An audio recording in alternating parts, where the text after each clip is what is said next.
What is good, everyone? This is your host, Deanna Radulescu with Label Free Podcast. To live your best life, you must live label free. As always, bring you incredible guests from all over the world, so sit back, relax, and tune in. My next guest is a co-founder and chief executive officer of the Ketamine Clinics in Los Angeles. He's a lifelong mental health advocate and entrepreneur. He is also an actor and a rapper. Please welcome Sam Mandel. Sam, welcome to the show. Hey, everybody. Hi, Deanna. Thanks for having me. You've got, your background is pretty extensive. Like, you started working with helping people at a very young age, volunteering on the teen line because of some things that you've experienced in your family life with people struggling with mental health issues. I don't know if I want to get too deep into that because we got a lot to unpack in the next 20, 25 minutes.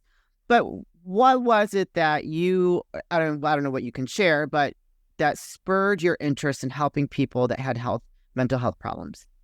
Yeah, I think, as you said, through my own challenges growing up, as well as friends and family who struggled with mental health issues, addiction, people that I lost to suicide from a young age. It was and is a personal issue for me. And unfortunately, even today, still, I have a fair amount of friends and family who have struggled and people who we have lost, including recently. And this epidemic of mental health issues and suicide has just grown exponentially since that time, since I was 12 years old and volunteering for Teen Line, and it's continued to worsen. And the available remedies up until quite recently have not worked well, or at least sufficiently. So I'm passionate about being able to make a difference because it's really, it's my friends and family who are the people I'm really looking to help. So that's pretty deep. For at a young age too. I don't have any suicide or anything like that. My father has mental health problems. So I experienced a lot of abuse growing up, and I don't know if he's on anything now because he's a deadbeat dad. I have nothing to do with him, but I experienced some mental health, issues within my family too. But the suicide thing, that's pretty heavy to experience at a young age. Was it family or just friends?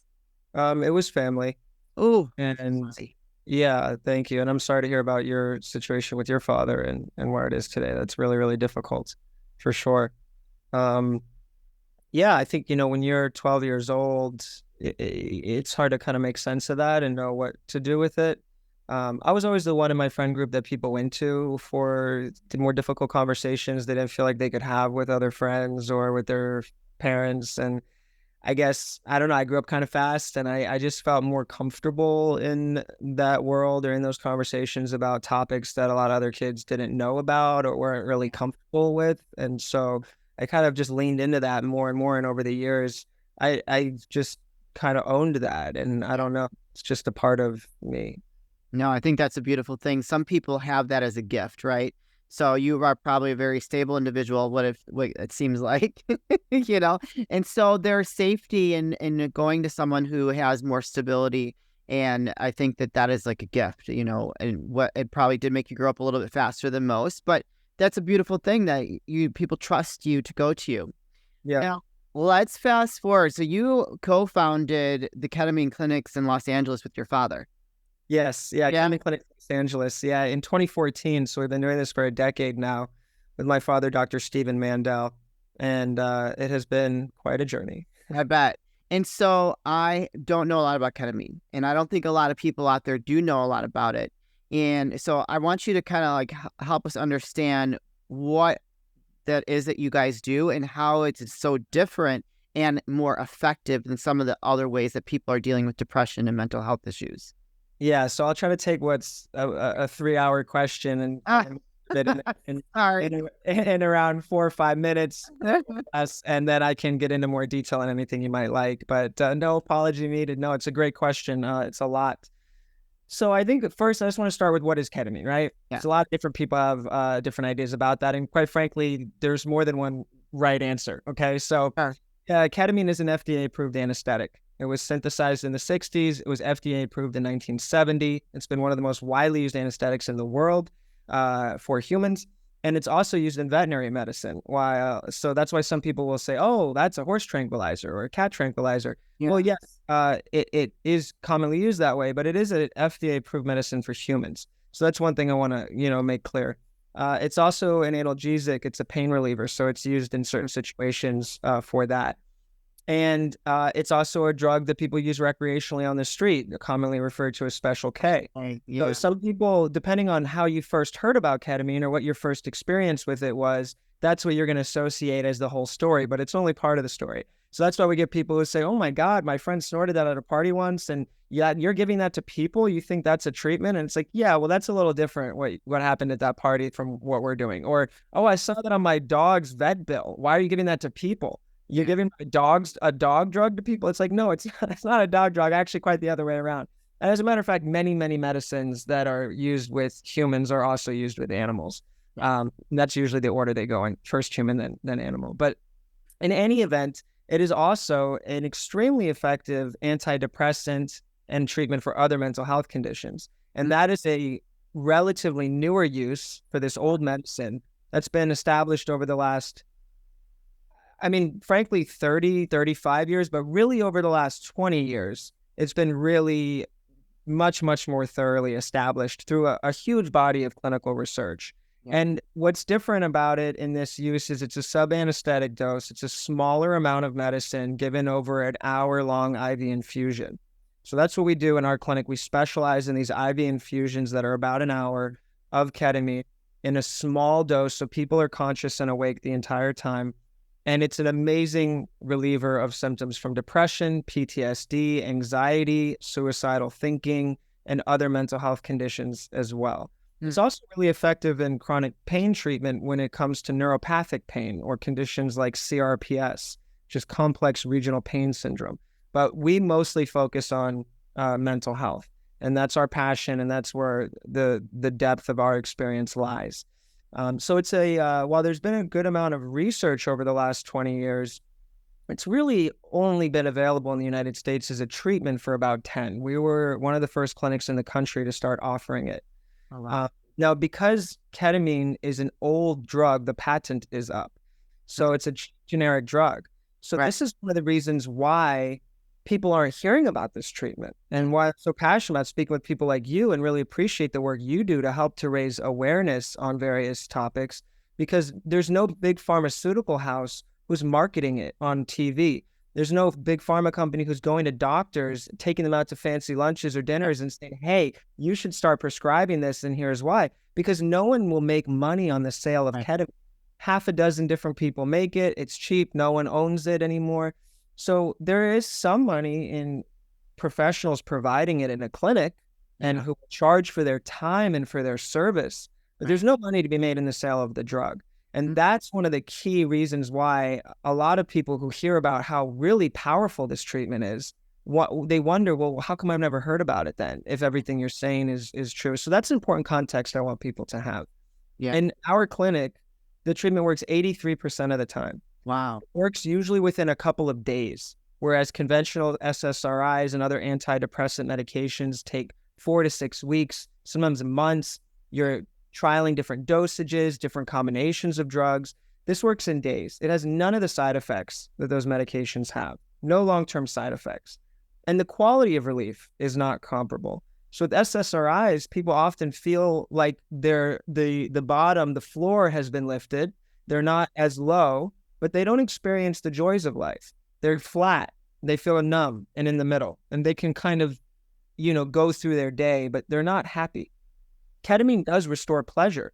It really gives people renewed compassion for themselves and others, and energizes and motivates them to really live a full life. So it is truly a remarkable treatment, and we're really passionate about it. So I met several questions. So is one treatment enough, or do there have to be multiple treatments? Yeah, so good question. So we do a series of 6 infusions over 3 weeks. That's a typical course of treatment.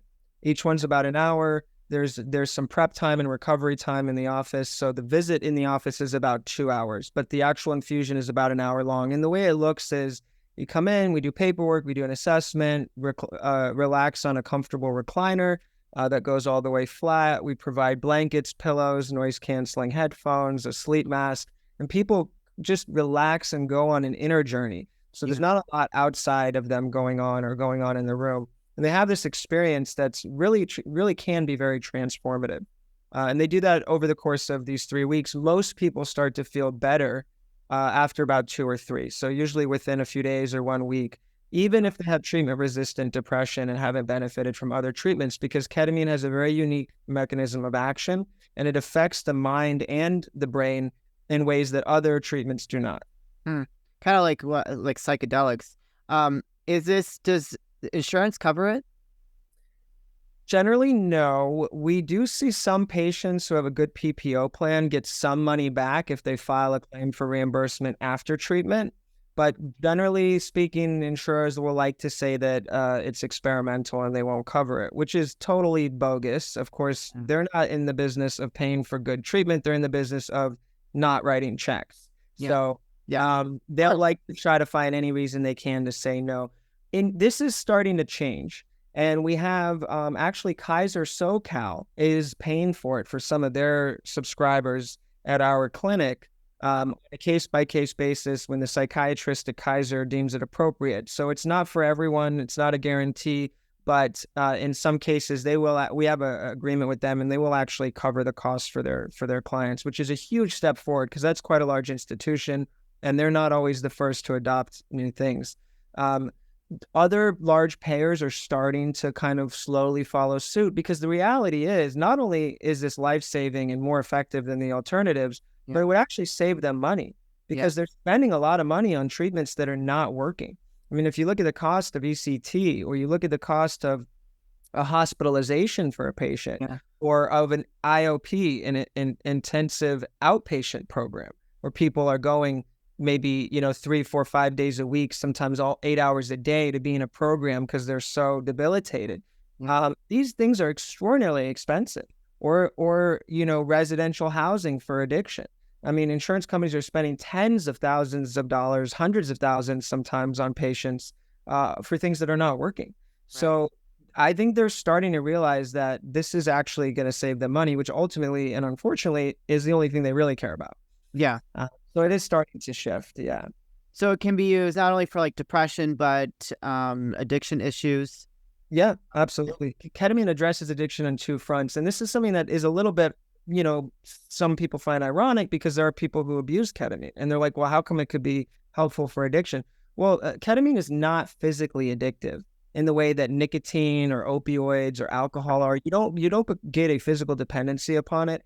People do sometimes use it as a means of escape, but people use pot, they use ice cream, chocolate. I mean, you can anything, as a means of escape, sex. So that's not about the drug itself being really addictive. That's just in terms of how some people choose to use it. But obviously, if someone has a problem with ketamine, probably not a good treatment for them. But for any other substance, it helps to curb cravings, especially when they're committed to a treatment program and they're working on their sobriety. It can really help to curb their cravings. And it also gets at the underlying issues. Because a lot of people think of addiction as this standalone thing, but the reality is it's almost always self-medicating to deal with depression or anxiety or PTSD. So if ketamine can help to treat the underlying issues of depression, anxiety, or PTSD, you don't feel as much of a need to numb or self-medicate because you can't sleep or you're so anxious or you're so depressed, you just don't want to feel that way. So you want to pick up the bottle or, smoke the pipe or whatever your vices are. You don't feel the need to do that when you start feeling the relief from the treatment. So it's a really effective treatment for that as well. Wow. I love it. And I love what you said about that it being you don't have the side effects that you do with medication. I'm personally very much against medication. I think that there are a lot more alternatives out there to help you cure whatever it is that you're dealing with. And this just sounds like such a much better option.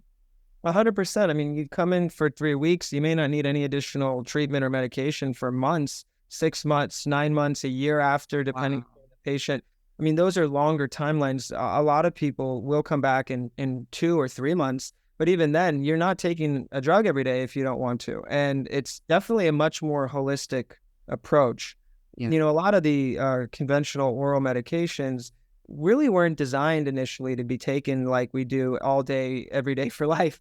And I think this country is so overprescribed and somebody has a life event like a divorce or a death in the family, or they lose a job, or they just fall into a tough time, they can't get out of it. They see a doc, they get on a pill. It kind of helps to bring them back up, but then they end up just continuing to take it for the rest of their life. Yeah. And that's not without consequence. These drugs often stop working. You need higher doses. You need different types, combinations. There's really negative side effects. Sometimes then you're adding additional medication to treat the side effects. Yeah. And it just really creates a really negative cycle. I mean, I have people in my own family who are taking, long lists of meds, and it's just, it's something, clinically it's called polypharmacy. And it's just when there's a lot going on, it gets really complex really fast. And I also think that while those pills can help people and they have their place in the toolbox, and I'm not saying that they're all bad, I think that the way that they are used today, there's so many people are overly medicated and they're not doing well, and they just continue that path because they don't know what else to do. Right. And so this is a real solution for that. Yeah. I think that the over medication creates so much toxicity in your body, and it's just like, then it leads to other problems that you need more medication for, and it's just like a domino effect. And I'm not a fan either. So yeah, definitely not. You guys work with other types of treatments too, I think. Did you put that? Yeah. We do, yeah. So after really only being full-time dedicated to IV infusions of ketamine, we expanded over the last year to add psychiatric med management, more conventional psychiatry, where we are managing people's prescriptions, and also TMS, or transcranial magnetic stimulation, which is another in-office procedure that's relatively new as well. Been around for also about 20 years, just now starting to become more popular, really, really effective in-office procedure. Both of those two are covered by insurance. So we've gone in-network with 10 of the largest payers in California, so we can accept insurance for those. And that's just rounding out our service offerings, helping to provide more comprehensive care and increase access to care so that people are able to get help they need if they can't afford to pay for ketamine out of pocket.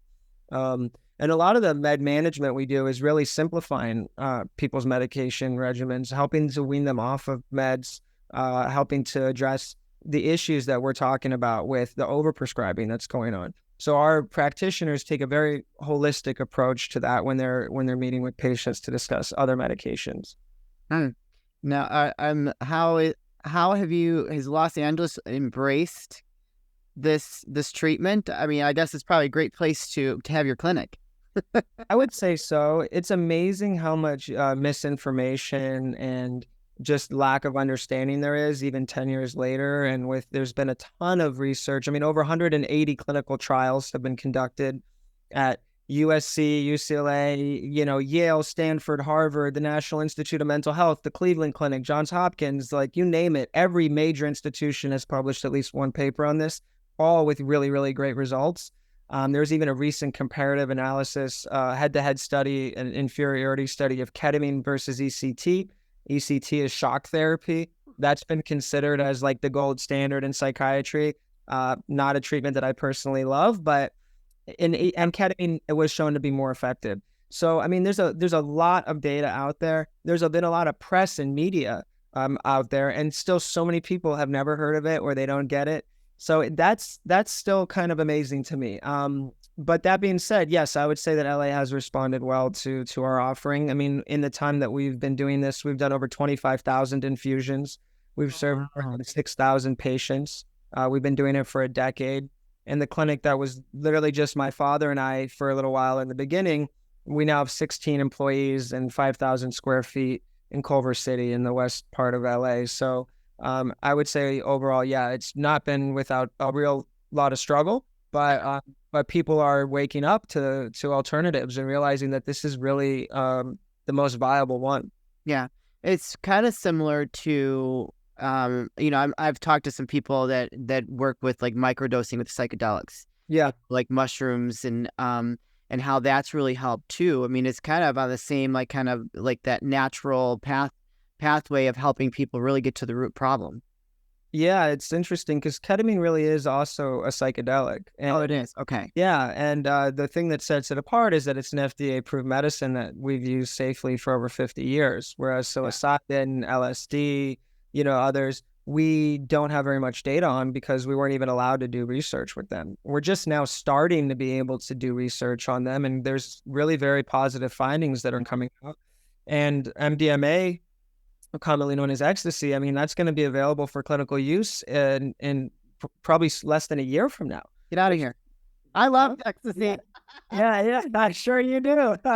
I used to. I mean, back in my 20s, I'm not there anymore. But I'm saying that was my thing. I used to love it. Yeah, it's a great drug. But they're finding amazing results for people with PTSD when it's coupled with psychotherapy. MDMA assisted psychotherapy. People 6 months out. I mean, MAPS just put out a second phase 3 trial results. People 6 months out from treatment with severe PTSD are taking PTSD assessments and not even showing any indication of having PTSD anymore. Wow. I mean, there's nothing out there like that.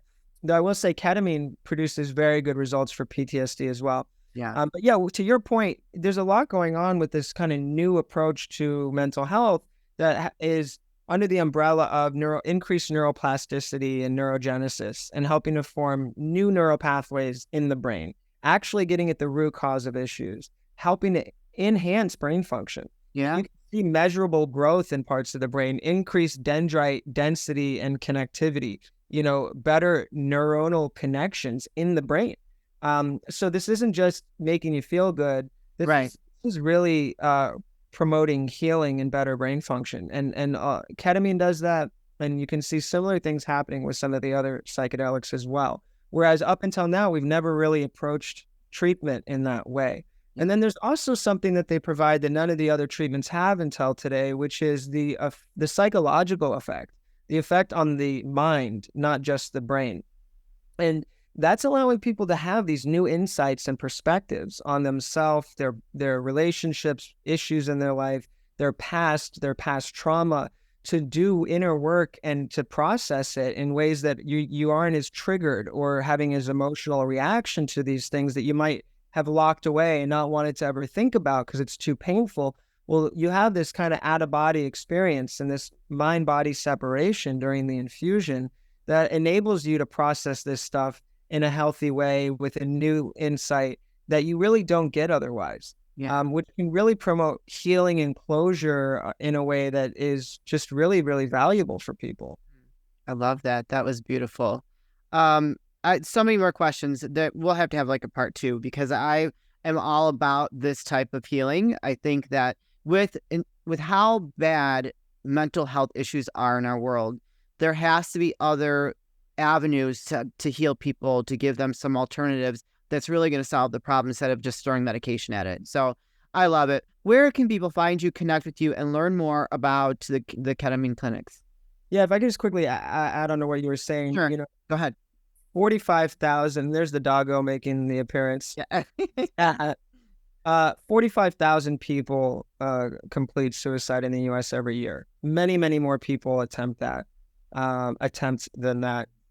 There are 300 million people suffering from depression worldwide. It is the leading cause of disability in the world. It is the leading cause of disability in the United States. So this is a real crisis.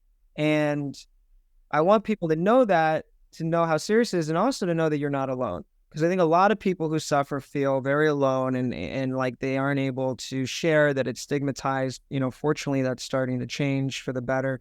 But this is really, really common in the U.S. and throughout the world to have anxiety, depression, and other mental health challenges. And so I just want people to know it's okay that that's where you're at, and also there is help available. And as far as how people can reach us, our website, ketamineclinics.com, has a lot of great information. It's KETAMINECLINICS.com. They can call us at 310-270-0625. We provide free consultations. We're happy to answer questions. There's no obligation. All inquiries are confidential. So there's really no reason not to just reach out. If you're curious, look at our website, give us a call. And we're really passionate about just educating people on this. So, I always say we don't need everyone to come to our clinic. There are other people who offer this. You need to be really, really vet them carefully, because they're not all good. They don't all know what they're doing. But at the end of the day, there are other good clinics out there. Of course, I might be a little biased. I think we're the best for a lot of reasons. But at the end of the day, my point is you don't have to come to us, but I do think people need to know that this is an option. They need to have accurate information and just be able to make an informed decision for themselves. Yeah. That's something that we feel is very important. I would agree. You guys, I'm going to put that link in the show notes. There's also the social media handles, so go ahead and go follow them, go follow Sam, and just, reach out if you're curious, if you are suffering with mental health issues or know somebody that is. This is a great alternative to really try to heal and get to the root of the problem. Sam, this is the part of the show where I like to ask for last words of wisdom or advice. What would you like to leave with us today? I think just that there's always hope, that there is always hope. Don't give up. Whatever you're going through, hang in there, ask for help, get support from friends, family, professional help. If you think you've tried it all, I promise you haven't. You might be in a really rough spot. It's temporary. It is. And even if whether it's been for a day or 20 years, I promise you, if you continue to stay in hope, it will be temporary. This treatment is very, very effective. There are others coming, as we talked about, other psychedelics, MDMA, psilocybin, there's TMS, there's things I can guarantee you have not tried them all. So if you're feeling like there's no hope for you, please know that there is and don't give up. Yes, beautiful. Sam, thank you so much. There's so much more to talk about. We'll definitely have to have you back for part 2. But thank you for sharing your insight, your wisdom, and just enlightening us and educating us on some additional options that are out there to help people with their mental health, because I think it's great. I mean, if I ever had an issue, I'm going to be signing up. Okay. So just so you know, I'll be happy to hear that. So thank you very much for what you do and being so passionate about spreading the word. Thank you so much for what you do and for helping to spread the word and raise awareness. It was really just a pleasure to chat with you. Thank you, Sam. All right, you guys, this is your host, Deanna Radulescu with Label Free Podcast. To live your best life, you must live label free. As always, don't forget to subscribe, follow, rate, review, comment, share, all those good things. And I'll be back soon with more dynamic guests.